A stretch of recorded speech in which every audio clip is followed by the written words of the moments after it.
Welcome back to Live at 4. Time now for Money Monday. It is important to make sure your loved ones are financially ready should something tragic happen. Brad Allen is here with us with the uncomfortable questions you should be asking yourself when it comes to life insurance. I know, like all of Packers Nation, you were up late last night as well, so we're all a little sleepy here and trying to answer these questions. A lot of coffee this morning. Right. So walk me through life insurance and the different types. So there's two different types of life insurance. You have term insurance and you have permanent. Okay. So term insurance is going to cover you for a period of time. Usually it's 10 to 20 years or so. Once that term is up, you're going to see a rise in the premium. You have two options. You can either get rid of it or you can renew it. A lot of people use term insurance for when they have small kids at home until they get into college or leave the house, or if they have a mortgage, they have some debt, they want to make sure if something happens to them, they can pay that debt off.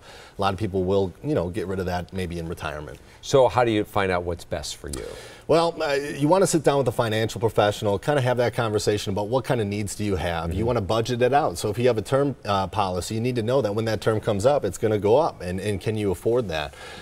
So we have on our website, wealthwisconsin.com, a calculator that shows what life insurance might be the best for you, but definitely you want to sit down with somebody and figure it out. So people might be saying, well, why do I really need life insurance? But it can provide that financial security blanket for folks if something happens. It's that protection, right? And anything that goes to your beneficiaries is tax-free.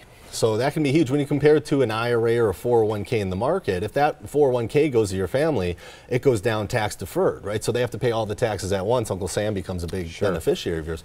A tax-free benefit from a life insurance policy can cover a lot more for a longer period of time. So it's a big step for folks to buy life insurance, and that's something you should do quickly or, just a lark here. So what do you need to know? What should I consider when I'm buying life insurance? Well, the big thing is you want to look at what is your coverage that you need. The average, they say, is 10 to 15 times your annual salary is what you should go for. The problem is most United States Americans have 3.5 years in life insurance coverage.